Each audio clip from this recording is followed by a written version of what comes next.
Hi everyone, welcome and welcome back. I'm Rebecca, and here we talk about navigating a scent-free life in a scent-filled world.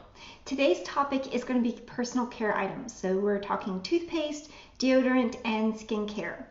Now, as I mentioned in a previous video, toothpaste is its own sort of little thing because you see, I am allergic to cinnamon, mint, lavender, and I'm also sensitive to a lot of other things like polyethylene glycol and propylene glycol, all of which can be found in toothpastes. So after spending another 8 million years in the toothpaste aisle looking for something that I can use, including natural products, I have not been able to find a retail product that I can use. They all either contain some sort of scented item, or they contain polyethylene glycol or propylene glycol. Those are sometimes abbreviated on your ingredient list as PG or PEG, and sometimes they have numbers that go with them. So if you are new to being sensitive to those things, watch for that on your ingredient list. So what do? I need to brush my teeth, right? Here's what I do. I take some coconut oil and I mix it with some baking soda. So now I'm not going to give you amounts because I don't measure it. So I just use enough coconut oil and enough baking soda to make the coconut oil salty. And it's just as gross as it sounds. Now, to make things even worse, coconut oil has a very low melting point. So by the time I get the coconut oil in my mouth, it's starting to melt. So yeah, it's a pretty gross experience, but it works for me pretty well. I had to go like 10 years without seeing the dentist, and I used this during that time, and I didn't have any cavities when I did go to the dentist. So it works for me. Just be aware of your allergies. If you have a nut allergy, this won't work for you. Now, I went with this because I had an oily thing and an abrasive and salty thing. Those two things were picked because an oily thing is going to help my toothbrush go across my teeth without making it really painful.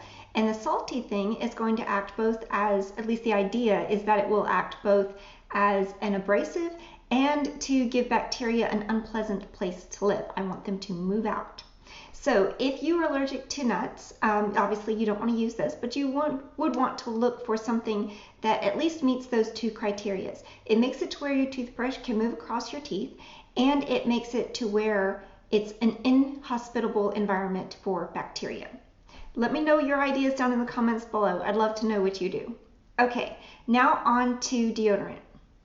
I went years and years and years without being able to use a commercial deodorant because I couldn't find anything that wasn't scented. It didn't have aluminum in it. It didn't have, a polyethylene glycol or propylene glycol in it. So for a long time, I used, again, my own mixture of rice flour and baking soda. Now, that worked so long as the deodorant that I made did not need to carry a heavy load. So as long as it was on a hot day, as long as I'm not going and doing a lot of stuff that's going to make me sweat, it worked fine. If I did need to carry a heavy load, if I was going to get sweaty, if it was going to be a long day, then I was going to need to apply that multiple times throughout the day, and it got a little complicated. So thank the good Lord, when my mom found this, she told me about it. And this is Vanicream deodorant. It is unscented, it has no aluminum in it, no propylene glycol, no polyethylene glycol.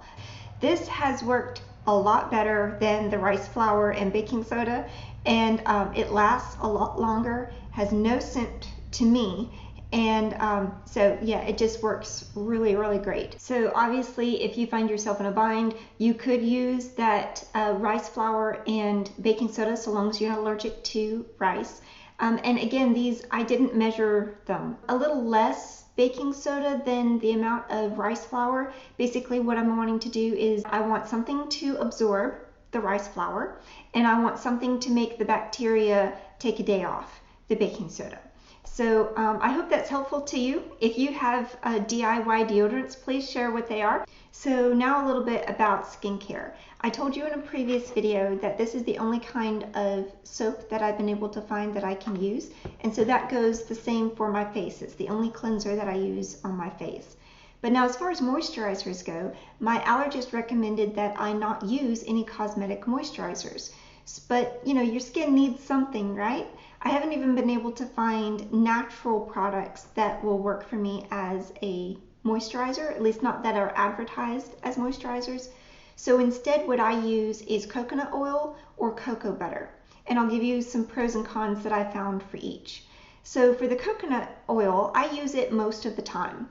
And one of the pros for that is that it's relatively easy to find. You can find it in almost any grocery store aisle on the baking aisle.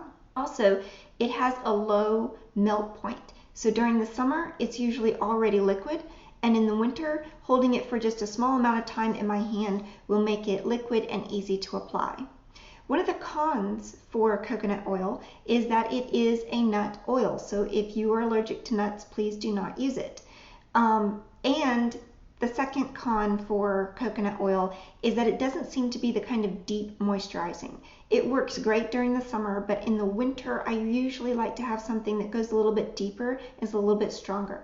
And that's where my cocoa butter really comes in handy. That's one of the pros for the cocoa butter, is that it does seem to have a deeper kind of moisturizing level than the coconut oil. One of the cons for the cocoa butter is that it's not quite as easy to find. I haven't seen it in the grocery stores, and it does not have a low melt point. So I never see the cocoa butter in the container liquid. And whenever I have it in my hands, I have to hold it there for a couple of minutes to get it liquid and soft so that I can apply it. But, I mean, those are really not bad cons for either one unless you're allergic to one or the other. Oh, one other thing is toners. I have found something that I can use, and that is rose water. Now, it is just rose water. It's not rose water infused witch hazel or rose water infused cosmetic lotion or moisturizer. It's just rose water. And for once, I can smell something and it doesn't cause me a problem, and it actually smells pleasant. Those are my tips for today. Let me know what your tips are, and if you found these helpful, feel free to share and subscribe if you want more great tips, and I will see you next time. Bye now.